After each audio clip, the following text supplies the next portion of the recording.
राष्ट्रवादी अजितदादा गटाचे प्रवक्ते प्रशांत पवार सर आपल्यासोबत आहे। प्रशांत भाऊ, एक आरोप होतोय महायुतीवर तुमच्यावर की सुडाच्या भावनेनं रोहित पवार यांची चौकशी केली जाते। काल जे रोहित पवारांना ईडीच्या कार्यालयात बोलावलं होतं, तर आमच्यावर आरोप करण्यापेक्षा ते स्वतःच्या संघर्ष करून राहिले राजकारणासाठी। त्यांच्याकडे जे लोक होते तेही मला वाटतं किरायाने आणलेले लोक दिसत होते, 200-400 लोक होते।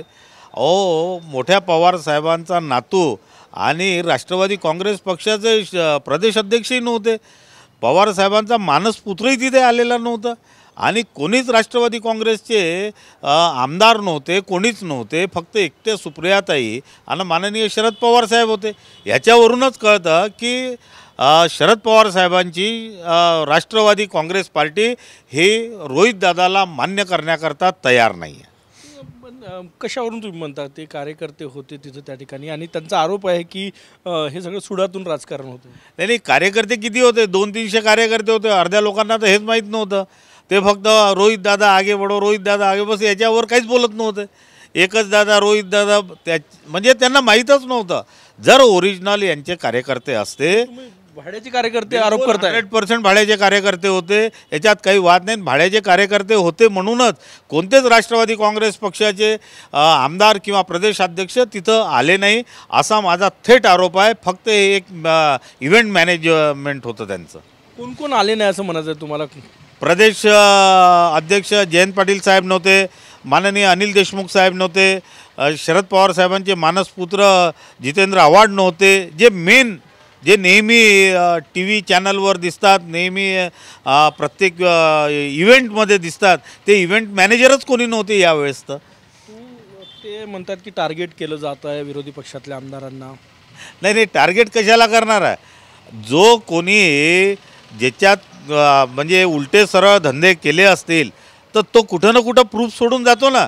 ते काहीतरी प्रूफ मिळाले असतील तेव्हाच त्यांना ईडीच्या चौकशी करता बोलवलं, बाकी लोकांना तर नाही बोलवलं कोणाला। मग त्यांनाच का बरं बोलवलं? याचाच अर्थ जर त्यांनी कुठं चूक नसेल केली तर ते कशाला घाबरून राहिले? जायला पाहिजे तिथे, जे प्रश्न विचारतील त्या प्रश्नाला उत्तर द्यायला पाहिजे। हे इतकं इव्हेंट करण्याचं काहीच कारण नाही आहे। याच्यावरून असं कळतं की ते स्वतःच्या राजकारणासाठी हे सगळ्या प्रकारचं इव्हेंट करून राहिले आणि म्हणूनच मला असं वाटतं की त्या राष्ट्रवादी शरद पवार गटाला रोहितदादांचं नेतृत्व मान्य नाही आहे। जयंत पाटील नव्हते, अनिल देशमुख नव्हते, जितेंद्र आव्हाड नव्हते, कदाचित वैयक्तिक कामामुळे ते तिथे नसेल, याचा तुम्ही कुठला असा वेगळा अर्थ काढतो आणि का असं? वैयक्तिक कारणच नाही। पवारसाहेब जेव्हा जिथे पवारसाहेब तिथे सावलीसारखे हे तिन्ही नेते राहतात, असं कसं म्हणता बरं की ते वैयक्तिक कारण? हा तर राष्ट्रवादी काँग्रेस पक्ष शरद पवार गटाचा सगळ्यात मोठा धक्का आहे की एकही आमदार आणि हे नव्हते, 2 आमदार सोडले तर कोणी राष्ट्रवादी काँग्रेस पक्षाचे नव्हते, माननीय शरद पवार आणि सुप्रियाताई फक्त तिथे होत्या। खूप खूप धन्यवाद। कॅमेरामॅन सचिन सयामसह गजानन माटे, TV9 मराठी, नागपूर।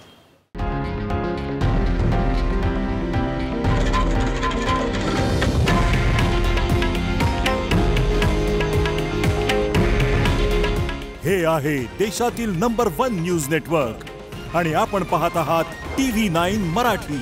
काळजी तुमची, हित महाराष्ट्राचं।